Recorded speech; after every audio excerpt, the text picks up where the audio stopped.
Hello, and welcome to another episode of the Move Forward Anyway podcast, featuring dream accelerating inspiration. I'm Jeff Meyer, your host, author, entrepreneur, and coach. My goal with this podcast is to help you identify and clarify your own dream by taking wisdom from others' successes and challenges. If you're looking to take action on your dream, to make a difference doing something you love, but your fears are holding you back, then this podcast is for you. If you're interested in finding additional support, you can also check out my Dream Accelerator coaching program designed to help realize your full potential and reshape your future. As always, you can learn more about my Dream Accelerator program at jeffmeyer.org. Using my Dream Accelerating formula, heart-centered entrepreneurs can focus on their dream, name their fears, change their mindset, define their next, and move forward anyway. Well, welcome back, fellow successful dreamers, to another episode of the Move Forward Anyway podcast. We are so grateful to have another opportunity to talk to another superhuman that is pursuing a dream that is needed in the world. I'm excited to meet for the first time during this conversation and have this conversation with Tricia Schwechel. Thank you so much for being here, Tricia. Tell us about the dream. Tell us about yourself, your husband. Just give us an understanding of what's happening in Mayville, Wisconsin, and in West Bend, Wisconsin, where this dream is happening. Thank you so much for being here today. Well, Jeff, thank you for this opportunity. My name is Tricia Schwechel. I live in West Bend. However, our business, Cornerstone Crossing Retreat and Resort, is located in Mayville, Wisconsin, which is very close to the Horicon Marsh. We're about 10 minutes from there. So it's a great location. We had a vision. We had a childcare center that was on the property and closed that down after 20 years. And in 2019, decided that we would move forward and make this, God just placed the right people in my path. I'm going to say that first. And we would move forward and we were going to make this building into a retreat house. Wow. And so tell me a little bit about the backdrop of the context of the closing of the childcare center, the daycare center, after 20 years. Tell me what was going on that led to that decision. I understand that wasn't a real comfortable decision. That was a hard decision to make. Tell me about that, because sometimes dreams get sparked and they come out of hardship. They come out of grief and loss. So could you share a little bit about the context of that? Absolutely. I would love to. So it was a childcare center. My parents started it back in I'm trying to think of 20 years ago. And it was my mom's vision. She was a childcare provider and wanted to start this childcare business. And my dad supported her, and he built there was a home on the property, and he built a childcare center off of that house. And Dad, in 2010, unfortunately, was diagnosed with pancreatic cancer. He passed away within 5 weeks of that diagnosis. So it was a hard time. It was like we literally found out about it, and I felt like he was gone. And at the time, they were still running this childcare center, and it was about, I think at that time, about 40 children that attended. And It was just hard for my mom. It was a hard time for our family. I was working in the court system at the time. Because of the state, we weren't sure where my job was. So I thought, how hard can it be to run a childcare center? Lo and behold, it's harder than one thinks. So, especially if it's not your dream, right? Amen. Yeah. But it was my parents' dream, and I didn't want it to fold. So I just thought, well, I'll step in, and how hard can it be? I like to do books so I stepped in and took it over, and I ran the business for 6 years. It was a very hard business to run. And I give people that run childcare centers so much. It's the turnover is hard. Parenting isn't like it used to be. Children are there's a lot of things that come with childcare. So after 6 years, I decided that I was going to walk away from the business, but we kept the business running for 3 more years and had somebody run it for us.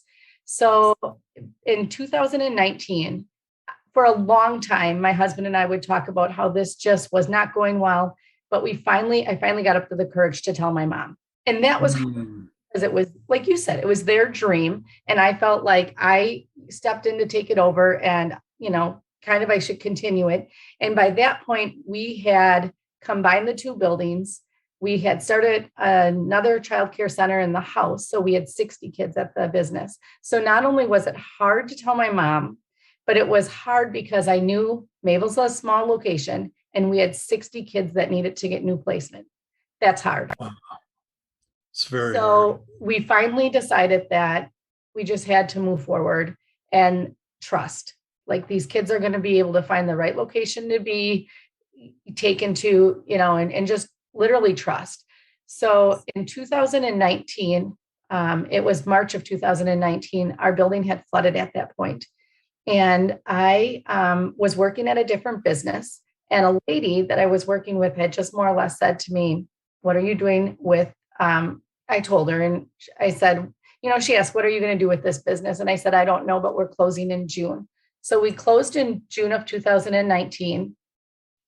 And somebody had given me the idea of like, why don't you make this a craft and retreat house? And I'm thinking, well, that's a crazy idea. Nobody does that. So, and then we started. So a week later, we're in Belize. And I told my husband, yeah, somebody thought we should make it a craft and retreat house. And he Googles it. And while we're in Belize, he's like, well, there's all these other locations that they do kind of the same thing. So maybe we should consider it.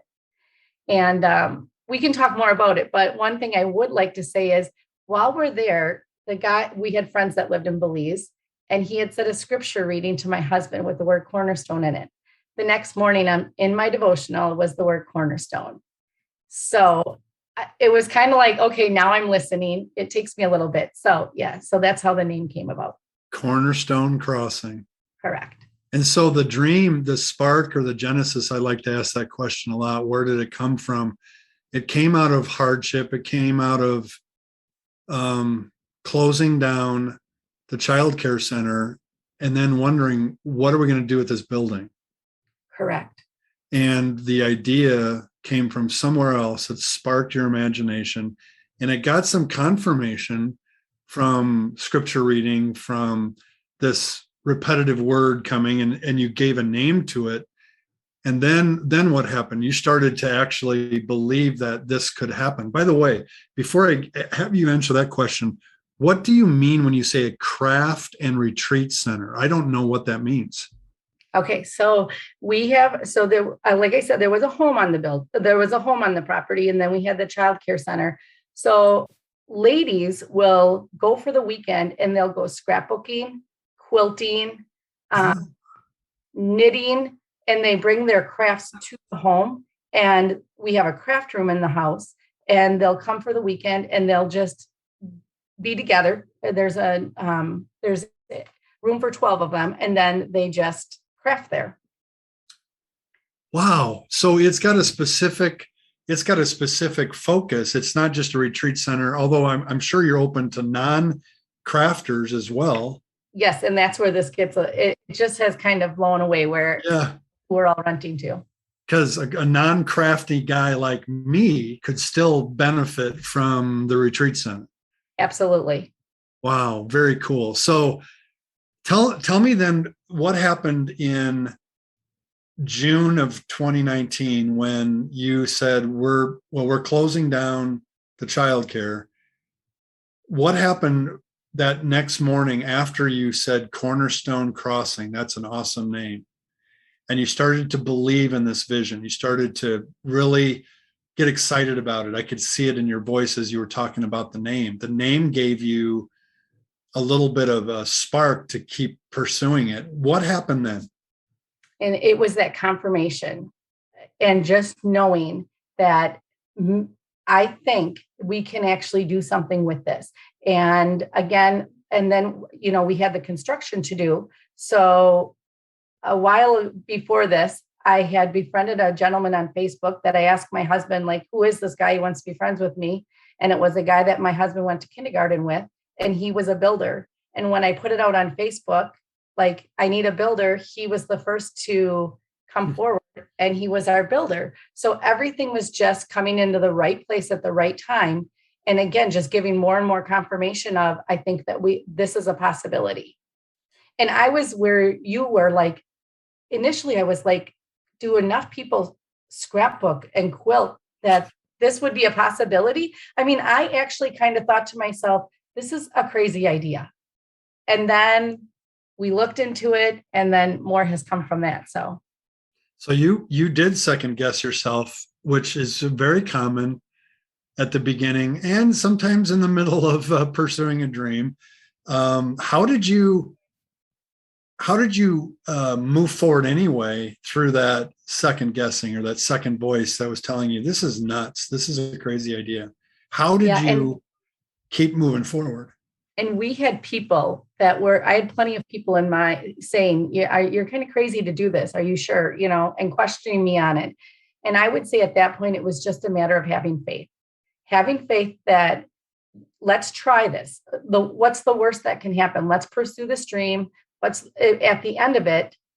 What is the worst that can happen? We put the building up for sale, and it's somebody's home at this point. So continue to move forward, continue to trust, and continue to really brainstorm too, who could all utilize this building? Because if it's got 12 beds in it, it doesn't have to be 12 quilters. It doesn't have to be 12 scrapbookers, that was, and really just talking it over and brainstorming with a lot of people. Like, how could we all utilize this building?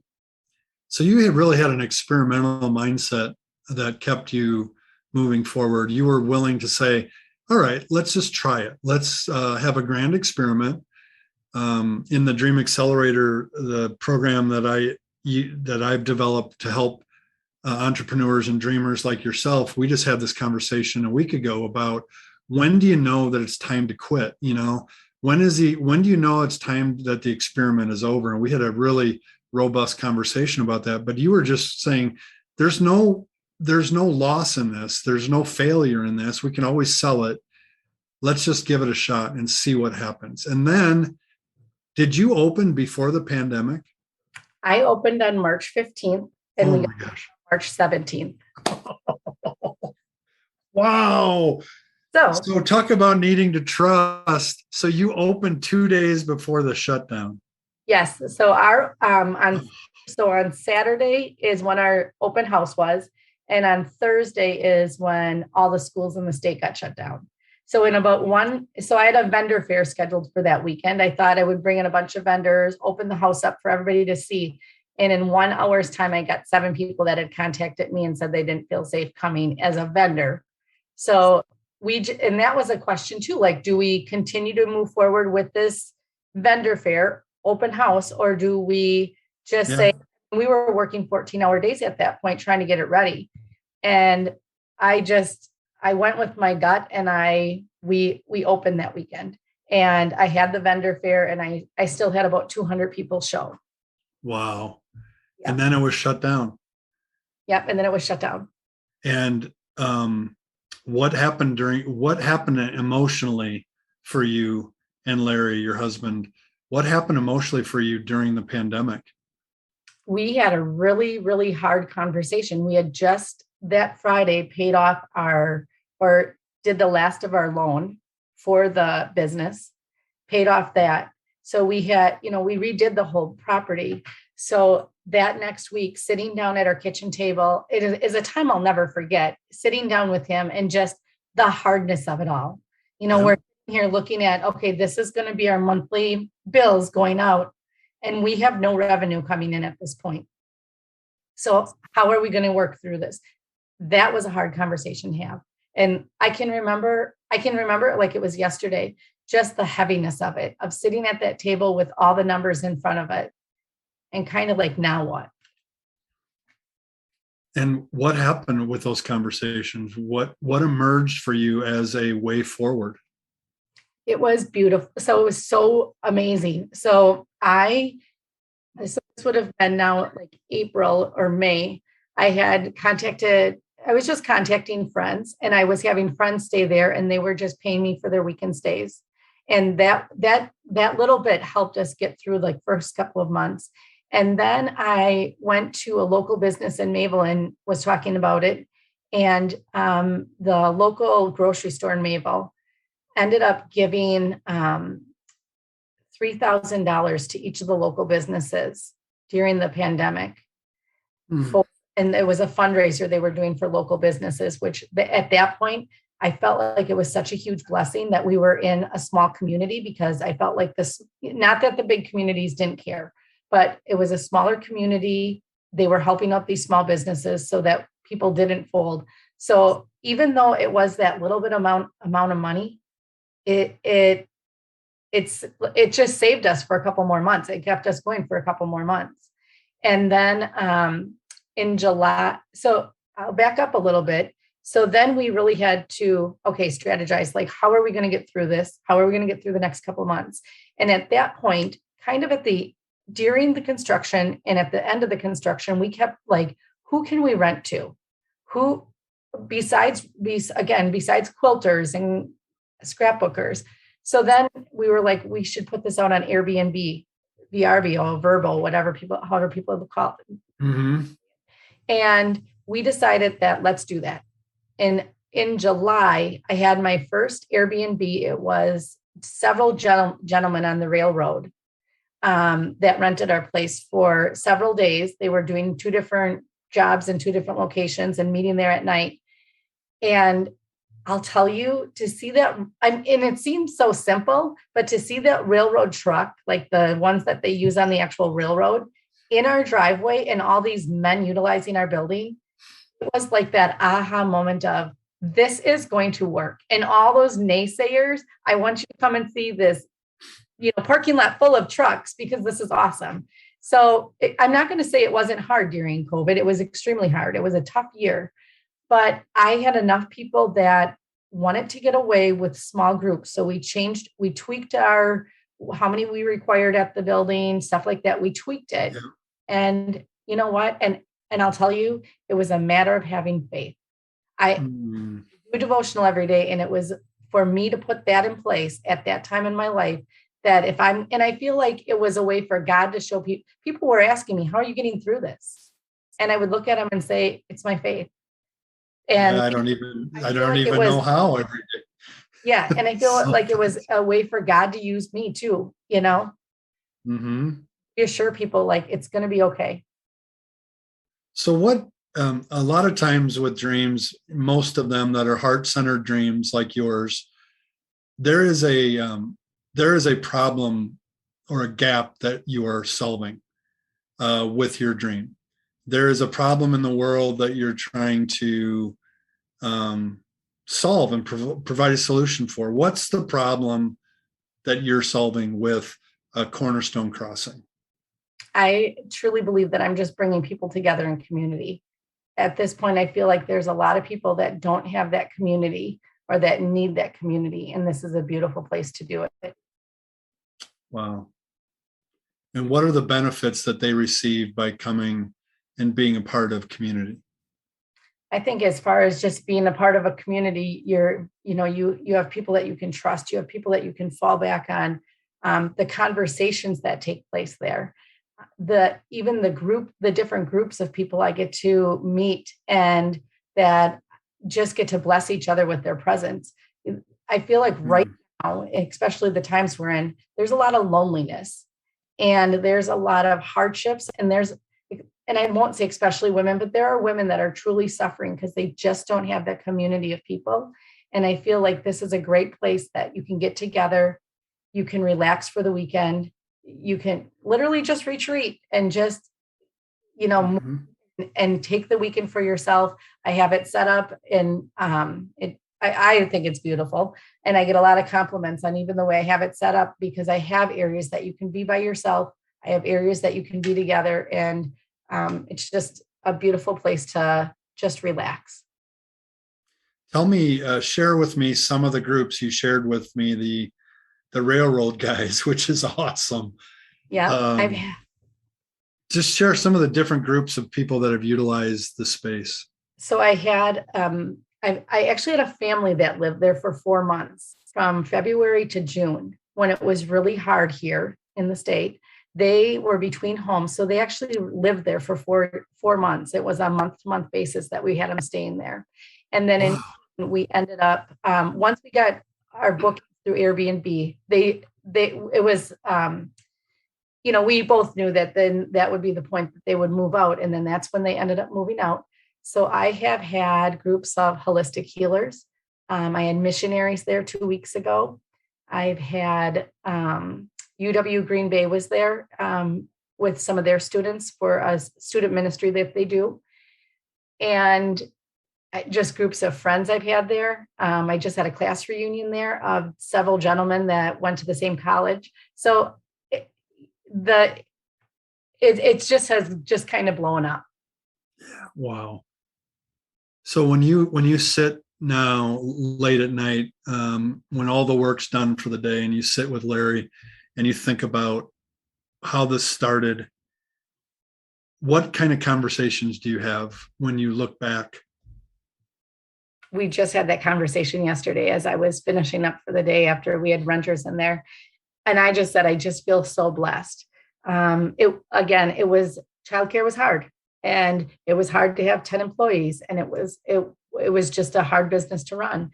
So do this, and it just takes the pressure off. It takes the pressure off of our family, and it just feels like such a blessing.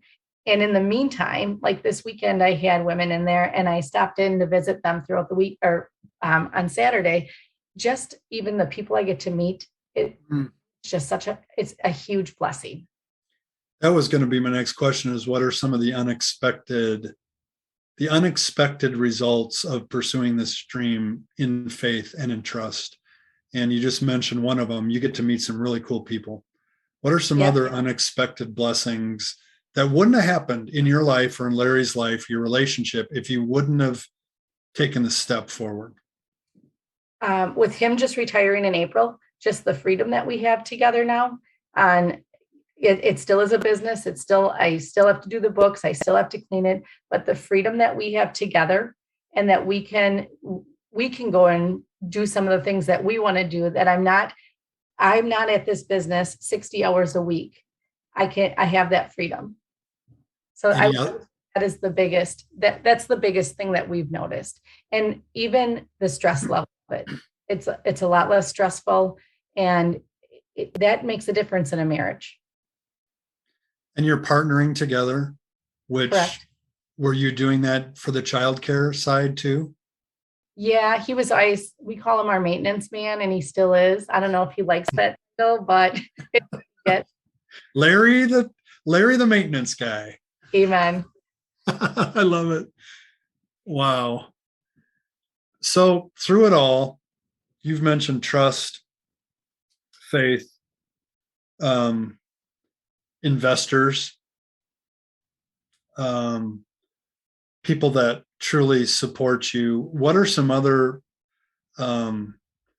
places where you have received encouragement when you were doubting, when you were discouraged, when you were wondering if it's time to give up? I would say I really just continuing on with the belief, continuing to have this vision that I had, and just believing in myself, believing in this type of a business, moving forward. And every business, I feel like you have roadblocks, but moving past those roadblocks and just and not listening to people was one of my biggest things. Like I couldn't if I listened to people, and I would, it would have been very easy to say, yeah, everybody thinks I'm crazy for doing this, or not everybody, but there's a handful that think like, what is she doing? Not just believing in myself, believing in this vision, and moving forward. Yeah. The one of the principles we teach in the Dream Accelerator is to focus in times when we're doubting, when we're giving into our own resistance to our dream. which comes for all of us, it's really important to keep in mind our who. Who is this for? How will they benefit? And I'm thinking about the people, and you've only been at this a couple of years. I mean, you're just getting started in some respects. Correct. Think about the people that have taken advantage and come to Cornerstone Crossing, and share a couple stories of your who. The people that are blessed by coming. Maybe they've given you feedback, or they've written you a thank you note, or they posted a testimonial on your website. What are the benefits that they're receiving? What are they saying that keeps fueling you to do this hard work, to keep offering this for other people? And we get a lot of 5-star reviews from Airbnb, and even talking to these women this weekend, just talking to them and hearing them about how when they came into the building, and as they're staying in the building, just like one of the guys had in a review had mentioned how he can just feel the spirit there. That was so amazing. We've blessed each of the rooms. We've prayed over the business itself, and just hearing them, people say what they've done there throughout their stay and how they've utilized the building.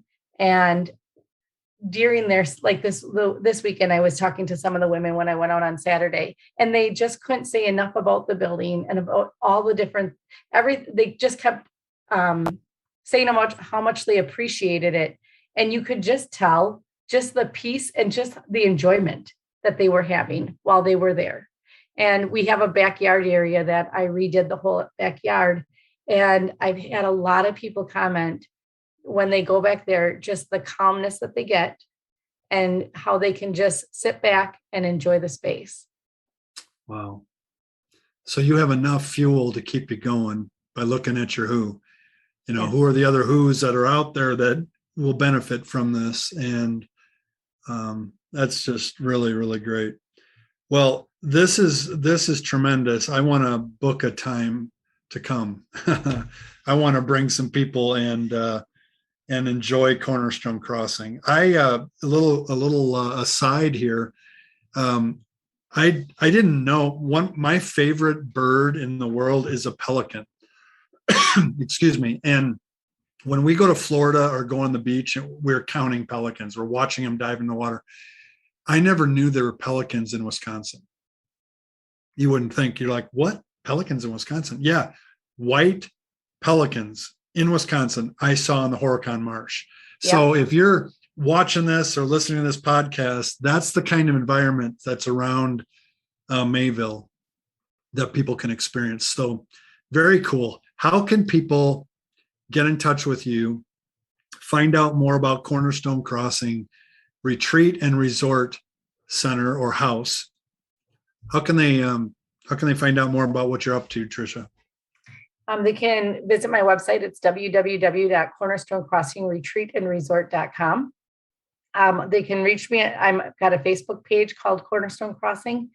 And I have pamphlets available too, if anybody has a use for a pamphlet. So, but yeah, just reach out. And our building, we have 3 bedrooms that sleep a total of 12. We have a dining room that seats 12. We have a full kitchen in there. We've got a full living room. We've got a craft room for 12 people with comfortable chairs. And that room is actually closed off if you're not a crafter. And then in our downstairs area, we have about 1,000 square foot multi-purpose room that can be used for whatever type of retreat you're there for. If it be yoga, if it be, I've got meetings coming up in there next week with women that will just be having meetings there throughout the day. So whatever your need is, I feel like we can, possibly take care of it. Wow. Do you have an email address? I do. It's cornerstonecrossing rnr@gmail.com. Awesome. I really appreciate the time you've taken. I want to give you the last word today. And I want to ask you, one of my favorite questions is, what would you like to say to those who are listening to this podcast they have a dream, they have an idea, they've maybe started to talk themselves out of it, they've listened to the voices telling them they're crazy, but they have this sense that it's not going away and that they could actually do this, but they're doubting. What would you say to them? I would tell them to listen to your heart, to pray about it, and to just ask God to lead them and to listen. One of my biggest things and one of my biggest issues, I think, for a lot of us is listening to God and truly, truly listening. And I felt like once I was able to take off, to listen and to actually pursue this dream and move forward and listen to the right people and listen to yourself. And those naysayers out there, it's not their dream, it's your dream, and don't listen to them. Just pursue whatever you have on your heart. The dream wasn't given by a committee. Correct. I read that yesterday in a post somewhere. And literally in your story, Cornerstone was given to you. It was given to you as a gift, and it's been entrusted to you. So you're stewarding it well. I'm very excited to hear about what you and Larry are doing. God bless you for the rest and the relational community that you're giving to people. I just pray that it will be a blessing for many, many years to come. Thank you so much for sharing your story with us today. And I look forward to meeting you in person at Cornerstone Crossing one day. Thanks, Jeff. I appreciate it. You bet. Have an awesome day. You as well. Thank you. Hey, fellow dreamer. I hope you enjoyed today's episode. Head over to my website, jeffmeyer.org, for all of the show notes and links. And when you're ready to move from overthinking about your dream to actually taking action on it, consider joining the Dream Accelerator community. Our clients are getting crystal clear on their dream with our Dream Generator Vivid Description 5-step process. They're discovering the truth about fear and how to use it as fuel to take courageous steps in the right direction. And most importantly, they are walking a clear path forward because they have made an investment in themselves to confidently realize their dreams. The results are so inspiring. Having coaching and companions on the dream journey is crucial. Remember, fear will come, fear will stay. Move forward anyway.